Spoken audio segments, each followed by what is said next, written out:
अभी मैं वैकुंठ के लिए निकलता हूँ माँ। ये लो पुत्र, सबके लिए मिठाई।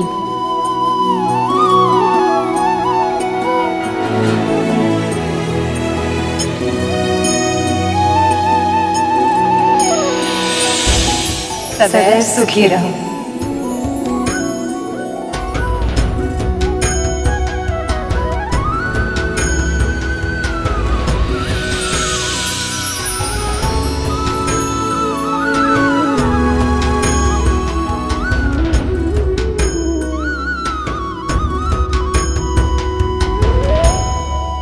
यदि विंध्या और उसके पुत्र को प्रभु विष्णु और माँ लक्ष्मी से ऐसे ही महत्व मिलता रहा तो वो दिन दूर नहीं जिस दिन सब भूल चुके होंगे कि दासी कौन है और स्वामिनी कौन है।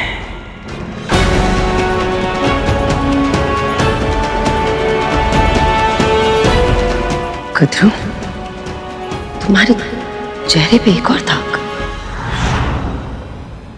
ऐसा नहीं लगता कि जब भी तुम विंध्या और गरुड़ के बारे में कुछ गलत बोलती हो तुम्हारे चेहरे पे धब्बा आ जाता है। ये आपके भीतर का रोग है देवी, जो बाहर प्रकट हो रहा है। कृपया अपने मन की शुद्धता पर ध्यान दीजिए। इसका अर्थ है देवर्षि नारद सत्य कह रहे थे। इन दोनों के कारण मेरी चिंता बढ़ती जा रही है और मेरी सुंदरता बिगड़ती जा रही है। पर कब तक षड्यंत्र करेगी है? बस एक बार मेरे पुत्रों को अमृत मिल जाए, फिर सदैव सदैव के लिए मेरी चिंता समाप्त हो जाएगी। अमृत पाने की तुम्हारी इच्छा ही रह जाएगी कद्रू, क्योंकि जब तक विवाह संपन्न होगा मेरे पुत्र सारा अमृत चुरा चुके होंगे।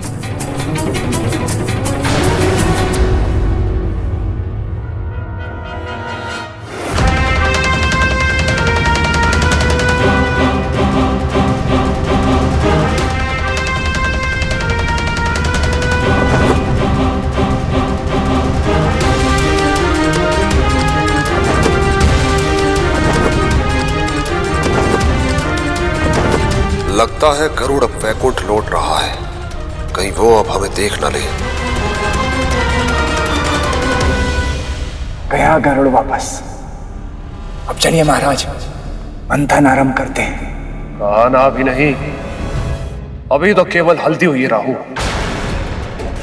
जब तक बारात वैकुंठ से निकलकर लक्ष्मी निवास तक नहीं पहुंच जाती, तब तक किसी न किसी रीति के कारण किसी न किसी का आना जाना होता रहेगा। हमें उचित अवसर की प्रतीक्षा करनी होगी राहु। मैंने ये कभी नहीं सोचा था कि मैं ये सब कहूंगा, पर मुझे कहना पड़ रहा है। अब तो मेरा भी मन हो रहा है महाराज कि शीघ्र ही ये सभी रीतियां समाप्त हो और विष्णु बारात लेकर लक्ष्मी निवास पहुंचे, ताकि हम यहाँ अमृत पाने का प्रयास आरंभ कर सकें। धैर्य राहु, धैर्य। आप सभी विश्वास नहीं करेंगे वहां क्या हुआ। मैंने माता लक्ष्मी का हल्दी उत्सव देखा, साक्षात अपने बाल रूप में। प्रभु, माता लक्ष्मी इतनी सुंदर लग रही थी कि मैं वर्णन भी नहीं कर सकता। देवी लक्ष्मी ने मेरे सखा के लिए कोई संदेश नहीं भेजा करो। नहीं तो महादेव, परंतु हाँ, माँ पार्वती ने हम सभी के लिए मिठाई भेजी है।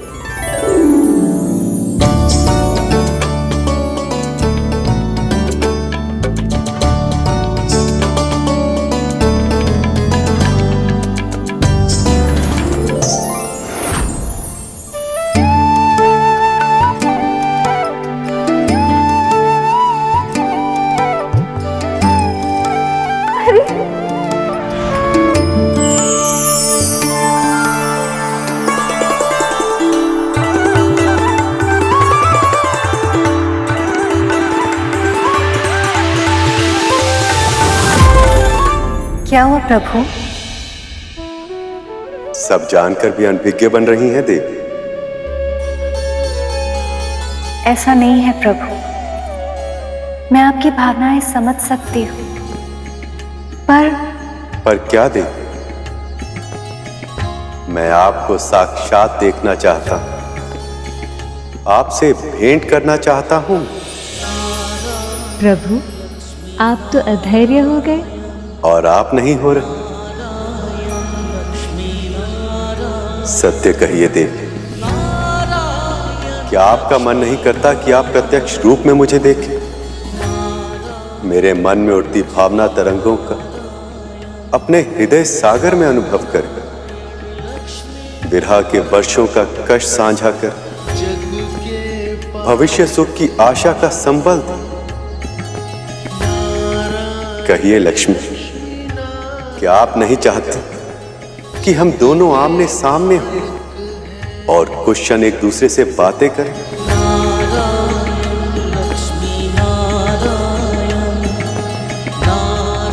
पर प्रभु, ये कैसे संभव है? आप चाहें तो असंभव भी संभव हो सकता है देवी। कैसे प्रभु? हल्दी लग चुकी है, अब कोई भी मुझे आपसे मिलने की अनुमति नहीं देगा। देवी पार्वती और अन्य सखी हमेशा मेरे साथ रहती है, दिन रात आठों पहर में पहरे में रहती हूँ। और यदि ये पहरा तोड़कर मैं आपसे भेंट करने आऊं तो?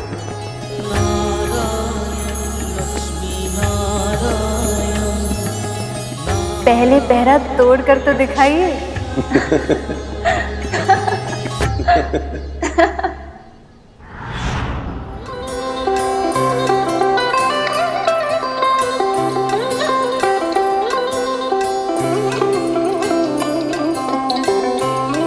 मैं आपके मन की व्यथा समझ सकता हूं सखा। आपका शरीर तो यही है, पर मन कहीं और ही है।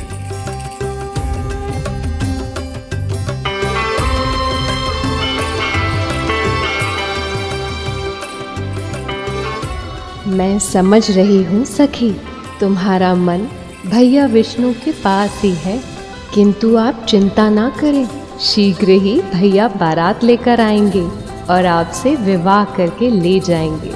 फिर जी भर के निहारते रहिएगा उन्हें।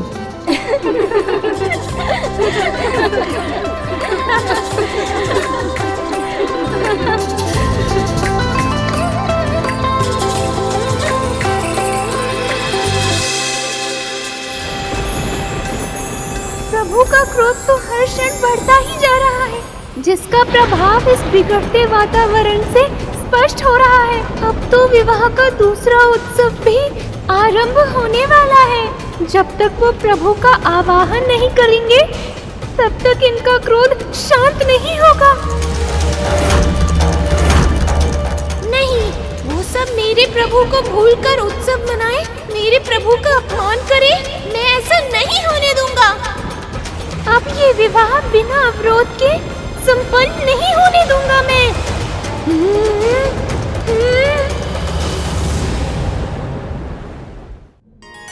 लक्ष्मी ने चुनौती दी है मुझे कि यदि मैं पहरा तोड़कर उनसे भेंट कर पाऊं तो करके दिखाऊं। आपने चुनौती नहीं, अनुमति दी है उन्हें। सत्य तो ये है सखी कि आपकी ना में भी हाँ ही छुपी है। मैं आपकी तड़प समझ सकता हूं सखा। मुझे यह भी अनुमान है कि देवी लक्ष्मी भी आपसे मिलने के लिए उतनी ही व्याकुल होगी, परंतु ये मिलन कठिन होगा सखा। कठिन नहीं, असंभव होगा, क्योंकि आपके चारों ओर पहरा मैं स्वयं दूंगी। पर क्यों महादेव? माँ पार्वती क्यों नहीं चाहेंगी कि प्रभु विष्णु और माता लक्ष्मी की भेंट हो पाए? इतने लंबे समय से आप प्रभु से और प्रभु आपसे नहीं मिले हैं। यदि वो एक बार मिलना चाहते हैं तो इसमें समस्या ही क्या है देवी? समस्या ये है कि जब मेरा और पार्वती का विवाह हुआ था तो मेरी भी इच्छा हुई थी देवी पार्वती से इसी प्रकार भेंट करने की। पर तब ऐसे ही सखी ने हमारे चारों ओर पहरा दिया था और इस कार्य में उनका साथ दिया था भैया विष्णु ने। अपने प्रिय से भेंट करने के लिए मैंने अद्भुत योजना रची थी और मेरे इसी अतिरिक्त प्रयास ने हमारे मिलन के क्षण को और भी अधिक विशेष बना दिया था। जो सहज मिल जाए उसका मूल्य समझ नहीं आता। अब चुनौती दी है तो उसे कठिन बनाना तो होगा। चाहे कितना भी कठिन क्यों ना हो, मैं ये चुनौती अवश्य पूर्ण करूंगा। मुझे स्वीकार है सखी।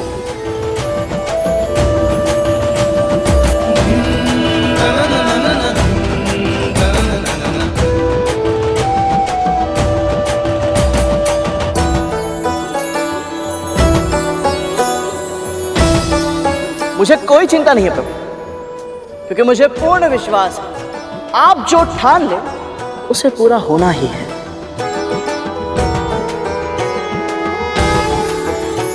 हाँ प्रभु, गरुड़ सही कह रहा है। आप अपने निश्चय में अवश्य सफल होंगे प्रभु।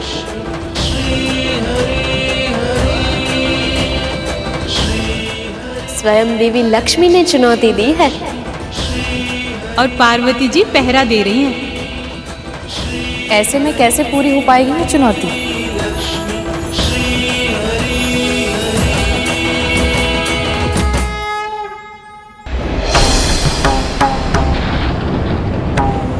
मेरे प्रभु को विवाह में आमंत्रित करके भी किसी को ये विचार नहीं आया कि प्रभु गणेश जी अभी तक पहुंचे क्यों नहीं। ये घोर अन्याय है। त्रिदेव ने स्वयं प्रथम पूज्य का आशीर्वाद दिया था मेरे प्रभु को और उन्हें ही भूल गए। किंतु न्याय मैं करूंगा। इस विवाह में विघ्न डालकर अब संसार देखेगा प्रभु गणेश जी के छोटे मूषक का बड़ा पराक्रम। मैं किसी की मंशा को सफल नहीं होने दूंगा। मैं अपने प्रभु को साक्षी मानकर प्रण लेता हूँ कि अब ये विवाह नहीं होगा। मैं अपने प्रभु के अपमान का प्रतिशोध लूंगा।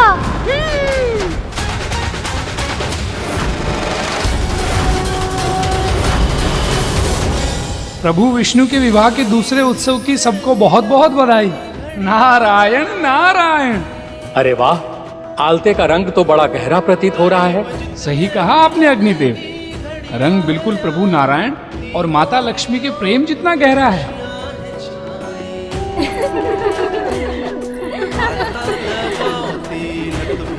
माँ, ये मेहंदी को छूकर आशीर्वाद दें ताकि हम भी इसे लगाकर सौभाग्य प्राप्त कर सकें। लक्ष्मी से मिलन को हरि को सजाओ।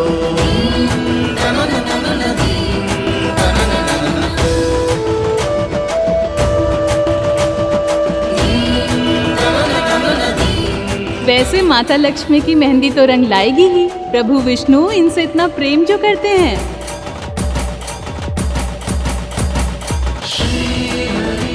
किंतु क्या इतना प्रेम करते हैं कि चुनौती जीत पाए?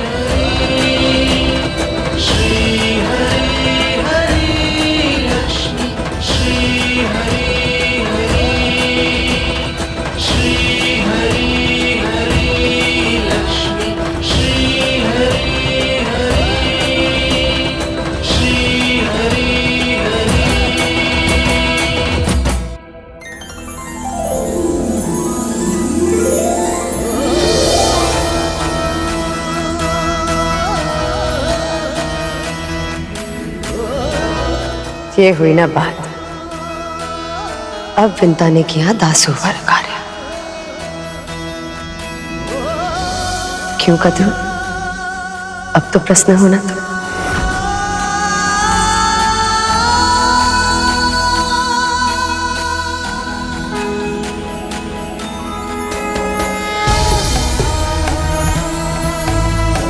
इन हाथों की रेखाएं सज गई आज।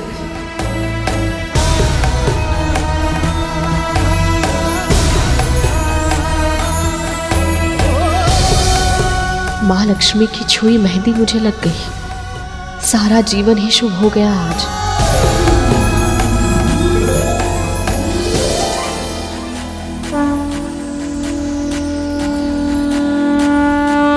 वैसे कतरू, मैं सोच रही थी कि तुम ऐसा धब्बों वाला मुख लेकर विवाह में कैसे सम्मिलित होगी। अच्छा नहीं लगेगा ना।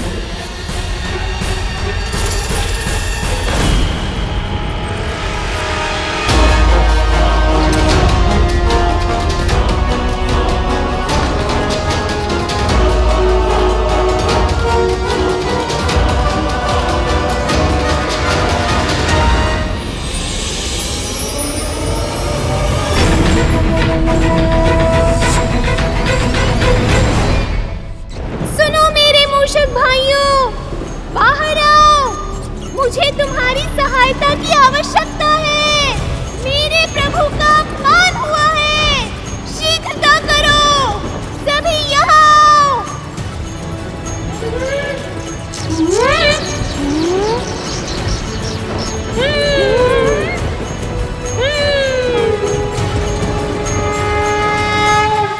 पुत्री, विवाह का जोड़ा पहनने से पहले आपको सभी शुभ वस्तुओं के साथ मंदिर जाकर देवी माँ की पूजा करनी चाहिए।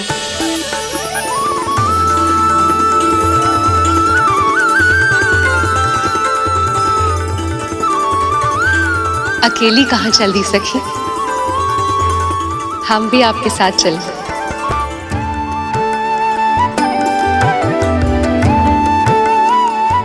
हम भी चलें? नहीं कतरू, रहने देते हैं। वैसे भी बहुत थक चुके हैं और ये लोग तो वापस लौटने ही वाले हैं। लक्ष्मी मंदिर जा रही है, जहां उनकी सखियां उन पर कड़ी निगरानी नहीं रख पाएंगी। यही सही अवसर है उनसे भेंट करने का।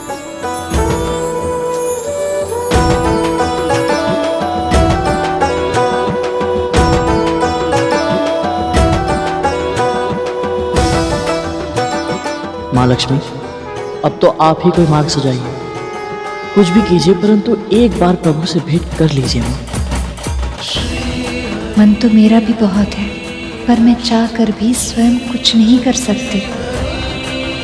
देवी लक्ष्मी के दर्शन का सौभाग्य तो प्राप्त हो गया प्रभु। अब आप दर्शन देकर मेरा जीवन धन्य कर दीजिए।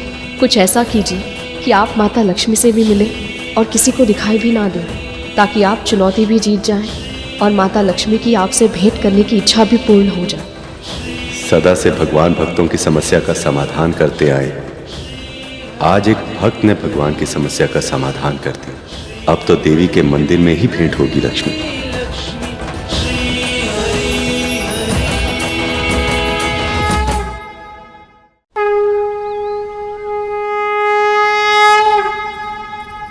नमो नमो महाशक्ति माँ, खड्गधारिणी धर्मधारिणी, हम सबकी विनती सुनो माँ।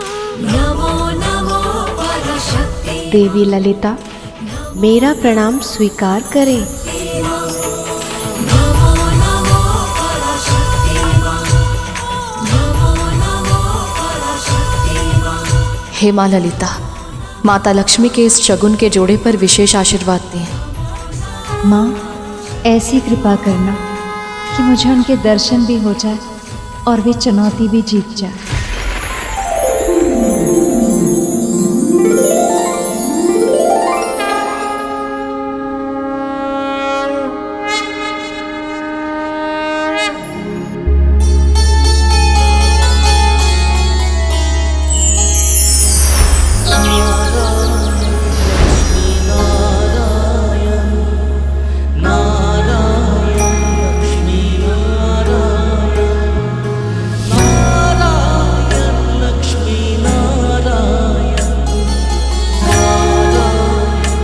लगता है प्रभु विष्णु आ गए।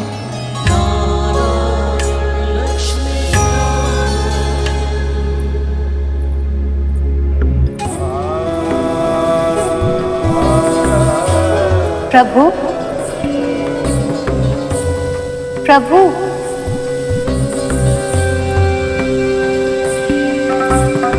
प्रभु, कहाँ है आप प्रभु? प्रभु, आपने चुनौती दी थी प्रिय, मैं आपका कहा ना मानता। ऐसा हो सकता था क्या भला? पर अब जब मैं आपको देखकर आनंद रस में डूब रहा हूं, तो इस लुका छिपी में भी एक अलग ही आनंद आ रहा है।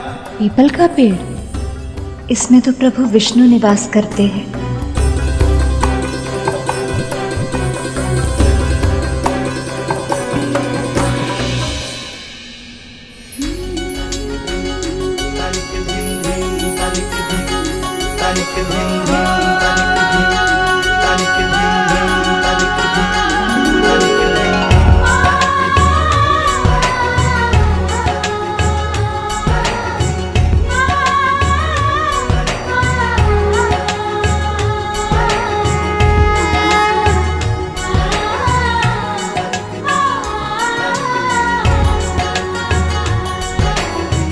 मुझे पता था प्रभु, आप अवश्य आएंगे। अपने प्रिय की बात खाली नहीं जाने देंगे आप।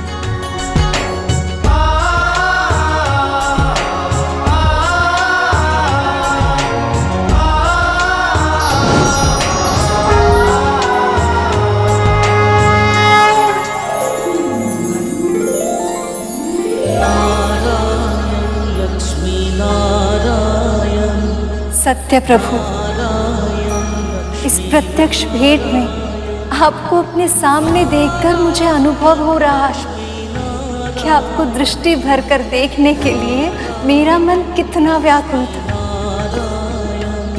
मैं तो वर्णन भी नहीं कर सकती। आपके दर्शन पाकर मेरा हृदय हर्ष से भर गया।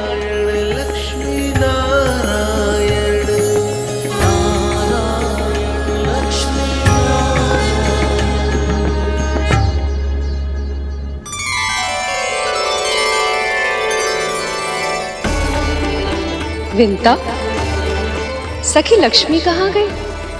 बाहर उस वृक्ष की पूजा कर रही है माँ। आपकी चुनौती पूर्ण हुई देवी। पहरा तोड़कर मैंने आपसे भेंट कर ली। क्या अब आप मुझे इसका पुरस्कार नहीं देंगी? क्या चाहिए प्रभु? आपका साथ। जिन्होंने हमें सताया है, बस उन्हें सताना चाहता हूं मैं।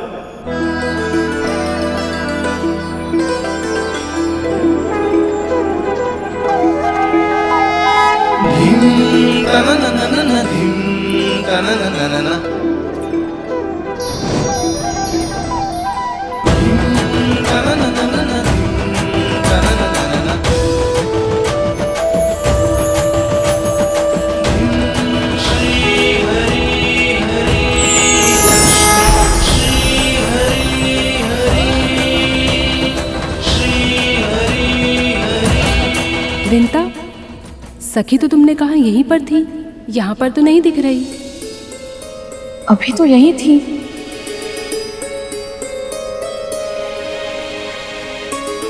अचानक कहाँ? ऐसे हल्दी के बाद और विवाह से पहले कहीं जाना नहीं चाहिए। मैंने स्वयं देखा था, माँ उस वृक्ष की पूजा कर रही थी।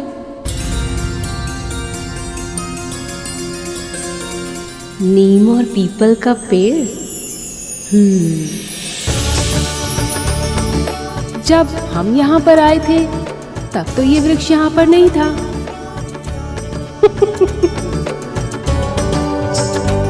क्या हुआ माँ? विष्णु भैया, मैं अपनी पराजय स्वीकार करती हूँ।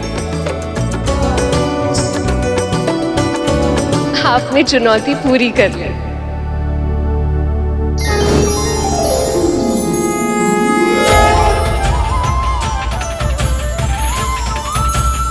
प्रभु विष्णु स्वयं मेरे समक्ष।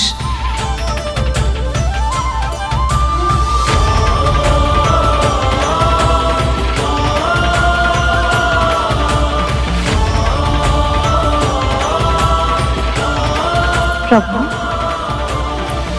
माँ, ये कैसे?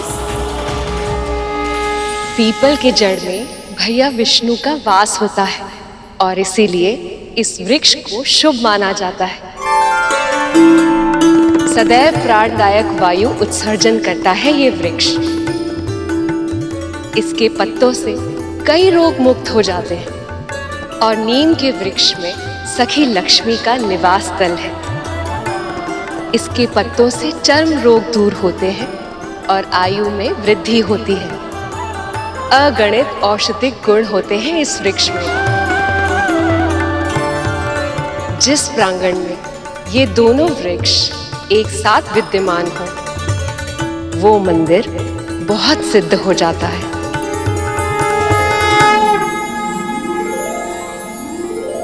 माँ, प्रभु, मुझे आपके संयुक्त वृक्ष रूप के दर्शन करने का सौभाग्य मिला। धन्य हो गई मैं। अब बस यही इच्छा है आपके ये दोनों रूप सदैव साथ रहें। लक्ष्मी नारायण जग के पालक हैं। नारायण लक्ष्मी। अब भेंट करनी हो तो शीघ्र ही बारात लेकर आइए।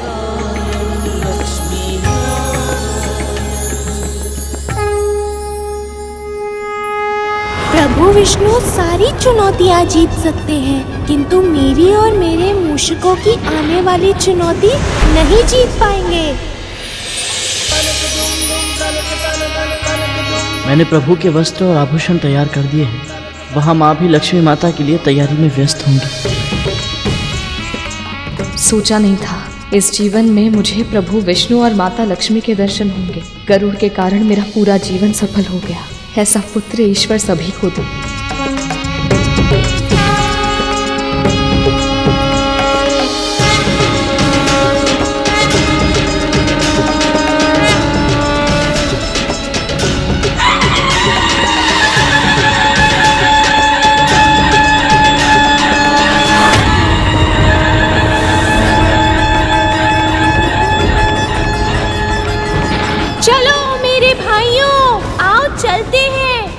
प्रभु के अपमान का प्रतिशोध लेने।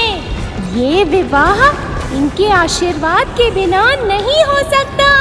चलो इस विवाह को रोकते हैं। प्रभु विष्णु और माँ लक्ष्मी ने अपने विवाह में निमंत्रण अवश्य दिया, पर मेरे प्रभु के पहुँचने की प्रतीक्षा नहीं की। उन्होंने दीप अवश्य जलाया, पर मेरे प्रभु का आवाहन नहीं किया। पर हम अपने भगवान का ये अनादर सहन नहीं करेंगे।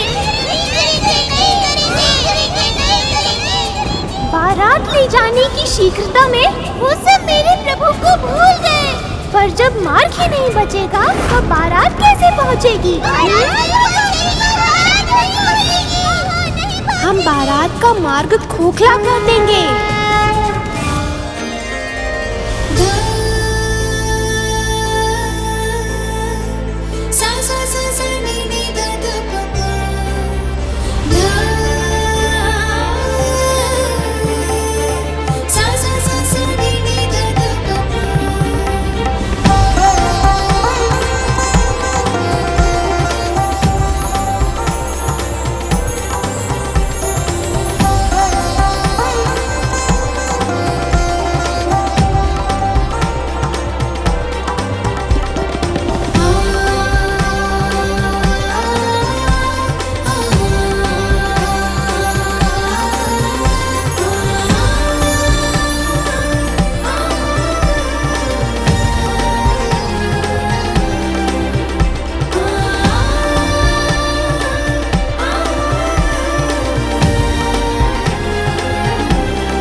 ऐसा क्यों हो रहा है मेरे साथ? लक्ष्मी मेरी अर्धांगिनी है। मैं जानता हूं कि उन्होंने मुझे पूरे हृदय से स्वीकार किया है, पर फिर भी इस समय उनके वर के रूप में सजते हुए मुझे ऐसा क्यों लग रहा है कि भूल से भी कोई कमी नहीं रहनी चाहिए। यदि मैं देवी लक्ष्मी के लिए सर्वोत्तम सिद्ध नहीं हो पाया तो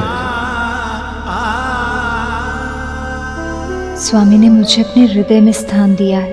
मुझे एक बार देख पाने के लिए कितने यत्न किए हैं इन्होंने, पर अब जब हमारी मिलन का क्षण निकट है, मेरा हृदय इतनी तीव्र गति से क्यों धड़क रहा है? अनंत काल से हम दोनों एक दूसरे के साथ हैं, तो फिर मेरा मन इतना व्यग्र क्यों है, जैसे वो मुझे पहली बार देखने आ रहे हैं। यदि मैं उनके लिए सर्वोत्तम सिद्ध नहीं हो पाई तो?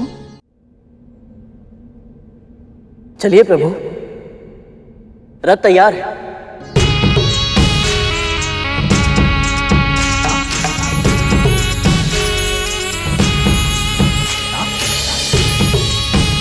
गरुड़ तुम्हारी दृष्टि में खुद को देख के थोड़ा प्रोत्साहित महसूस कर रहा हूं। प्रभु की बारात निकलने का समय आ गया है। आपके मिलन का क्षण आ पहुंचा है।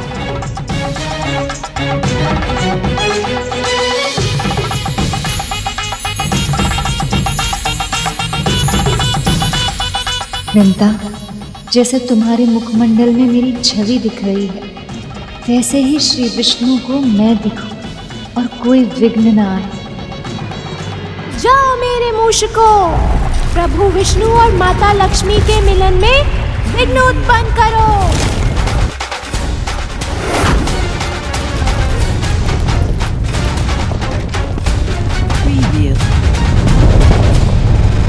विघ्न आएगा तभी पता चलेगा कि विघ्नहर्ता के अपमान का परिणाम क्या होता है।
संचालक कृपा निधान परम प्रभु श्री विष्णु की भक्त वत्सल्य भोले भंडारी नीलकंठ महादेव शिव शंकर की परम प्रभु श्री विष्णु की भक्त वत्सल्य भोले भंडारी नीलकंठ महादेव शिव शंकर की शिव शंकर की शिव शंकर की।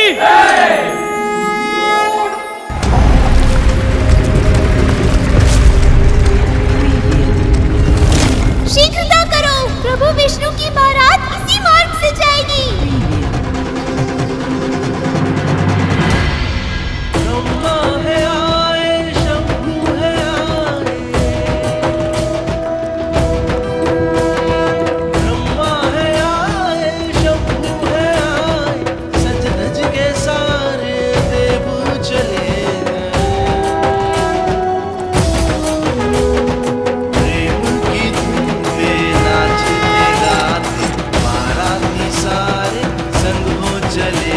अब शीघ्र ही मैं अपनी प्राण प्रिय अपनी अर्धांगिनी देवी लक्ष्मी को उनके वैकुंठ लेकर आऊंगा। शीघ्र आ जाइए प्रभु, इस पल के लिए मैंने बहुत प्रतीक्षा की है।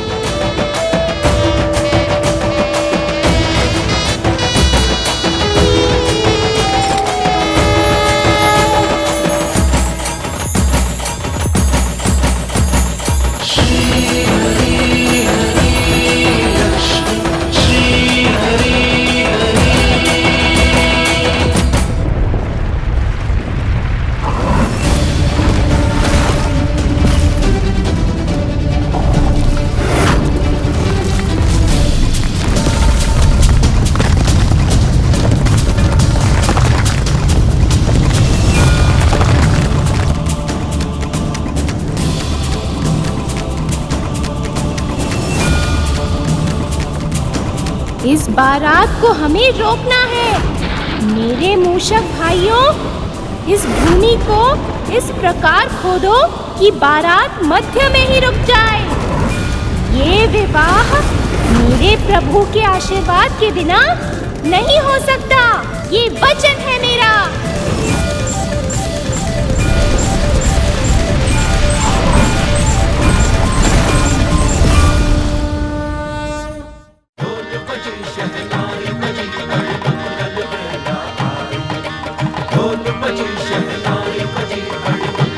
जाओ मेरे मूषकों, विघ्न आएगा तभी पता चलेगा कि विघ्नहर्ता के अपमान का परिणाम क्या होता है।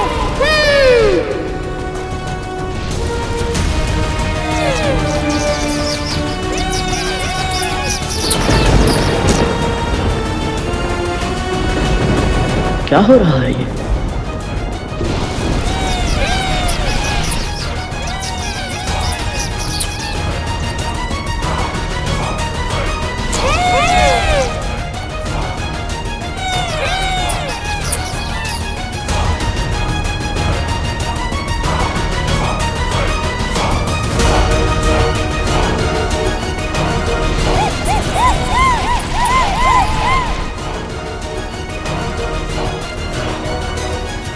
अब शीघ्र ही मेरे मूषक बारात का मार्ग खोखला कर देंगे और बारात फंसी रह जाएगी।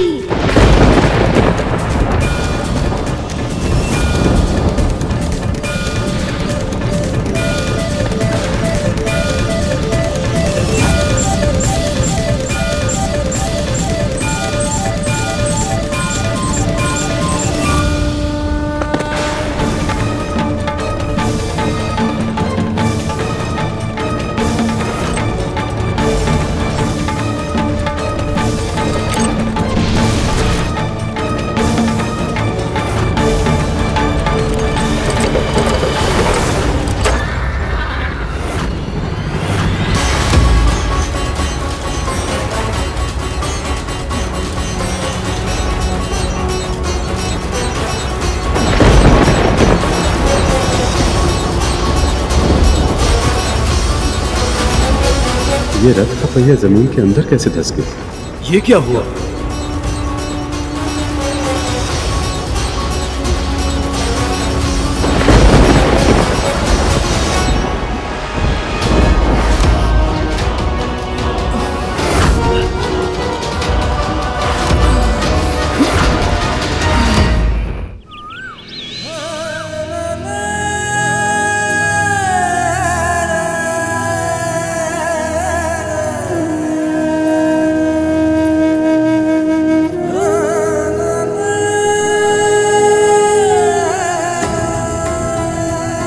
अभी तक बारात आई क्यों नहीं?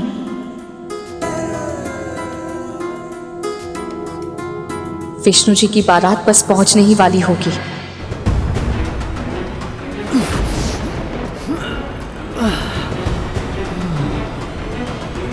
वायुदेव, अग्निदेव, अवश्य देवराज।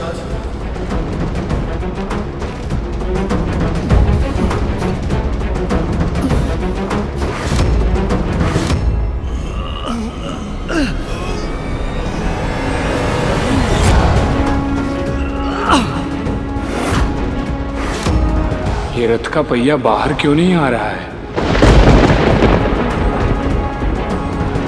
प्रयास करना व्यर्थ है देवराज। भूमि पूरी तरह से खोखली हो चुकी है। इतनी मिट्टी में आगे बढ़ना संभव ही नहीं है। ये हो क्या रहा है? अभी कुछ समय पहले तो ये मार्ग बिल्कुल सही था,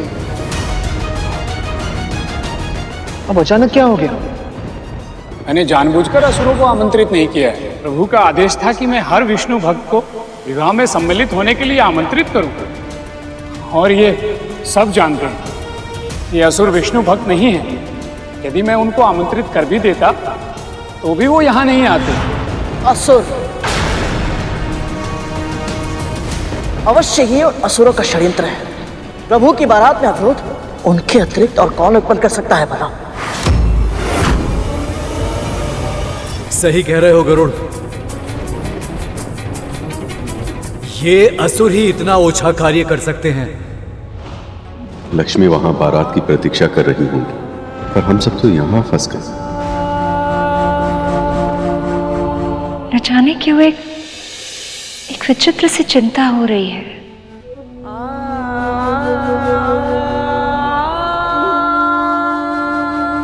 प्रेम, ये भावना ही बहुत विचित्र है देवी। विरह में भी चिंता का अनुभव होता है और मिलन में भी, पर शीघ्र ही ये स्थिति अतीत बन जाएगी जब परम प्रभु आपका पाणी ग्रहण करेंगे और आपका वर्तमान बन जाएंगे।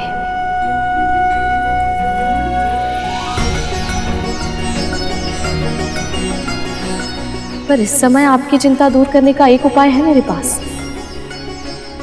गहरी सांस लीजिए। हाँ देवी,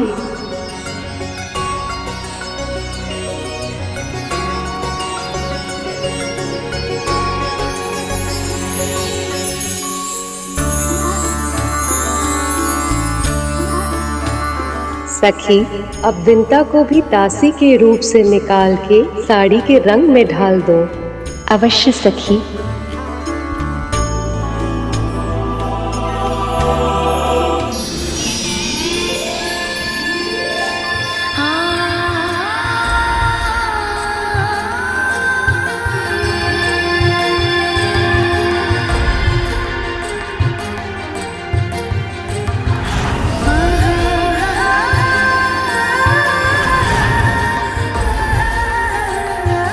दास्ता का जीवन व्यतीत करते हुए मैं भूल ही गई कि मैं कभी रानी भी थी।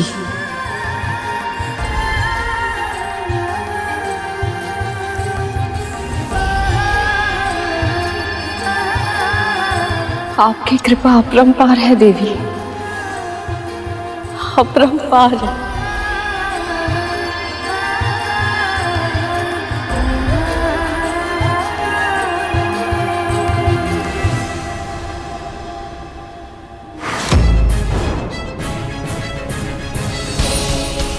अभी तक इसे मुझसे अधिक आदर और सम्मान तो मिल ही रहा था, अब इसे एक रानी के वस्त्र और आभूषण भी दे दिए।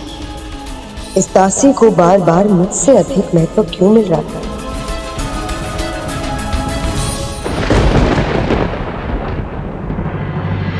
एक बार मैं भी प्रयास करके देखता हूँ रथ को उठाने का।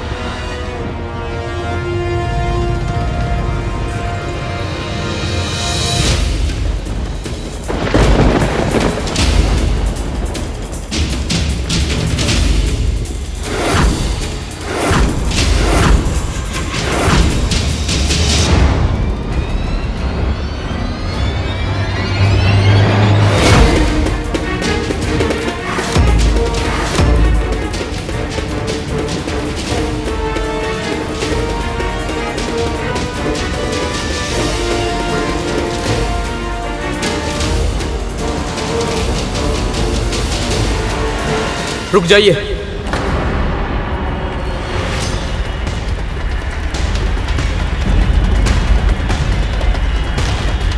आप सभी इस चक्कर को जितना मिट्टी से निकालने का प्रयास कर रहे हैं, ये उतना ही मिट्टी के अंदर धंसता चला जा रहा है। केवल ये स्थान ही नहीं, अब आगे का पूरा मार्ग भी इसी प्रकार नष्ट हो चुका है।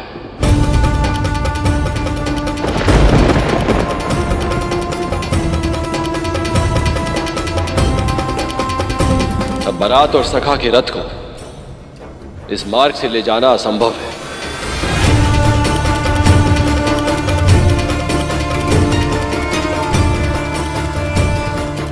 अभी तक प्रभु बारात के संग आए क्यों नहीं? इतना विलंब क्यों हो रहा है उन्हें आने में? नारायण नारायण। ये विघ्न दिखने में भले ही छोटा लग रहा हो प्रभु, इसके पीछे अवश्य ही किसी दिव्य शक्ति का हाथ है।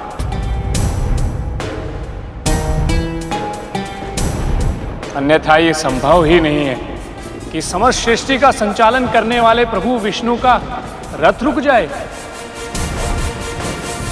और मंदराचल पर्वत को उठाकर लाने वाला महाशक्तिशाली गरुड़ और सभी देवता मिलकर भी इस रथ को उठा तक नहीं पाए। नारायण नारायण।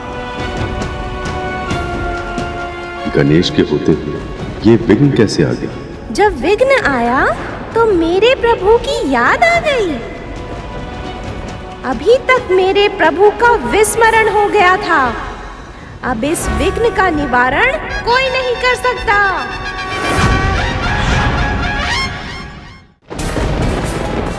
इतनी बड़ी भूल कैसे हो गई मुझसे? अखंड दीप जल गया है सखा।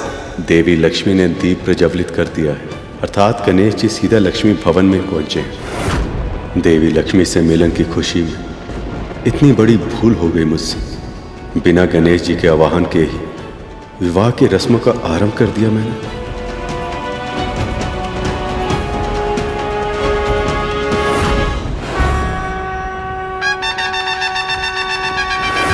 मूषक जी, ये क्या किया आपने? मैं ध्यान में इसलिए बैठा था कि इस समस्या का कोई निवारण कर सकूं, इसलिए नहीं कि आप मेरे मामा श्री के विवाह में विघ्न उत्पन्न करें। ये आपने ठीक नहीं किया मूषक जी। प्रभु, जैसे भक्त को कष्ट से तड़पते हुए भगवान नहीं देख सकते, वैसे ही यदि कोई भगवान का अनादर करे तो एक भक्त ये चुपचाप कैसे देख सकता है? प्रभु, हमने वही किया है जो आवश्यक था। अब उन सबको समझ आएगा कि आपकी प्रतीक्षा ना करके उन लोगों ने कितनी बड़ी भूल की है। आप चाहे तो दंड दे दीजिए प्रभु, हम सभी शीश झुकाकर आपकी हर इच्छा का पालन करेंगे। इस विघ्न का क्या अर्थ हो सकता है देवराज? ये तो मैं नहीं जानता अग्निदेव, बस इतना जानता हूँ कि यदि ये मुहूर्त निकल गया तो इस विवाह में कहीं कोई और अड़चन ना आ जाए। इन असुरों पर विश्वास नहीं करना चाहिए था, वो इसके योग्य ही नहीं है। जब तक ये किसी शुभ कार्य में रुकावट नहीं डाल देते इन्हें प्रसन्नता नहीं मिलती। इस बार अपराध असुरों का नहीं, हमने किया है।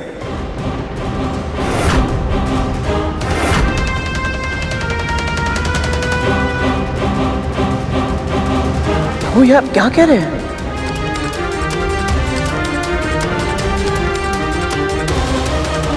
इस विवाह में विघ्न हर्ता ही नहीं पहुंचे तो विघ्न तो पहुंचना ही था। भूल हमारी, हमने उन्हें निमंत्रण तो भेजा पर उनके यहां शीघ्र आने का प्रबंध नहीं किया।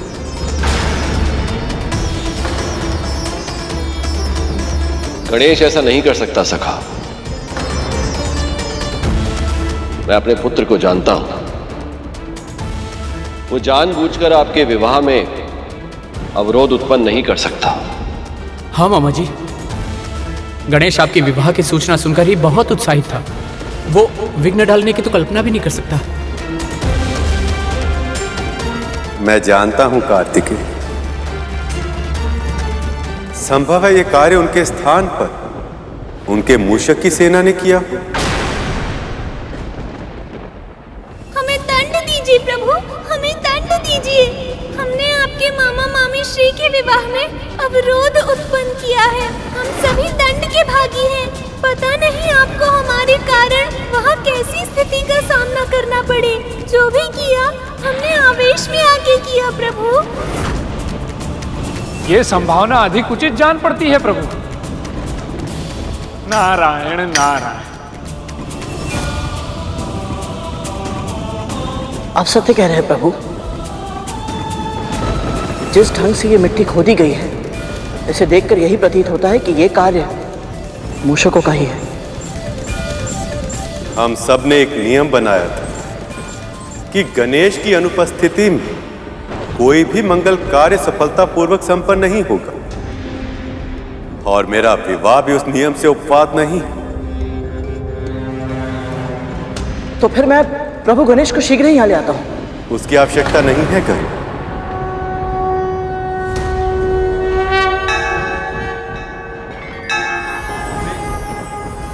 हमसे बहुत बड़ी भूल हो गई गणेश जी, हमें क्षमा कर दीजिए। कृपया हमारा आवाहन स्वीकार कर इस विवाह में शामिल होकर सारे विघ्न दूर करें। प्रभु विष्णु ने स्वयं मेरा आह्वान किया है।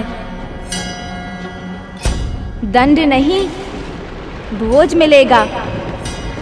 उत्तम स्वादिष्ट व्यंजन, नृत्य, संगीत और सबसे बढ़कर मेरे मामा मामी श्री की प्रसन्नता का साक्षी बनने का अवसर मिलेगा मुझको। देख क्या रहे हो, प्रस्थान की तैयारी करो। मेरे मामा मामी श्री का विवाह है और उन्होंने मेरा आह्वान किया है।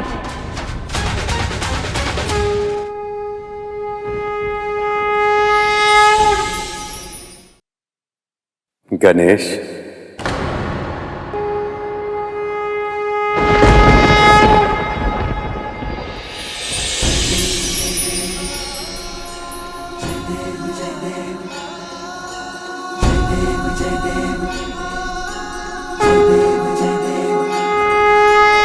प्रणाम मामाश्री, प्रणाम पिताश्री।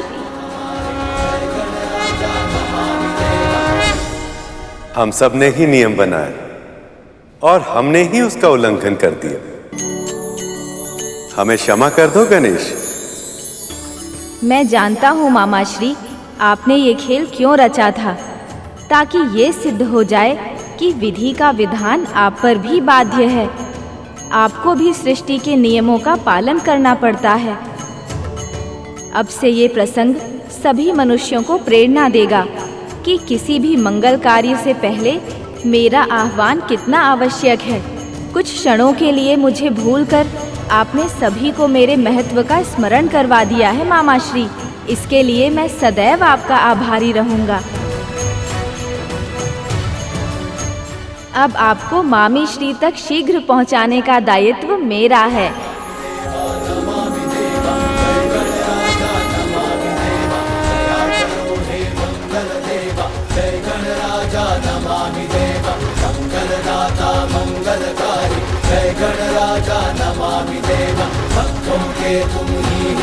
विघ्नहर्ता प्रभु श्री गणेश की जय। विघ्नहर्ता प्रभु श्री गणेश की जय। विघ्नहर्ता प्रभु श्री गणेश की जय। विघ्नहर्ता प्रभु श्री गणेश की जय। विघ्नहरो सब देव हमारे, जय गणराजा नमामि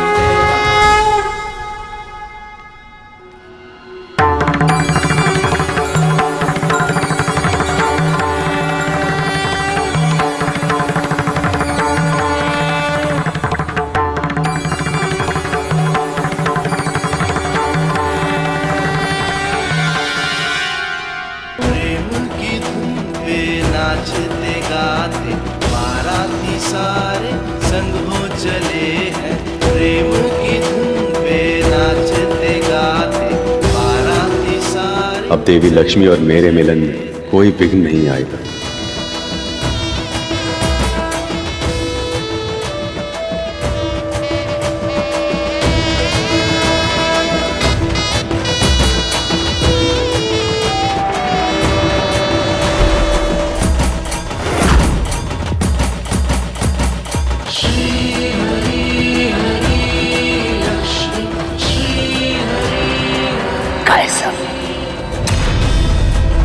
मुझे अभी भी किसी अपशगुन होने का आभास क्यों हो रहा है, किंतु क्या?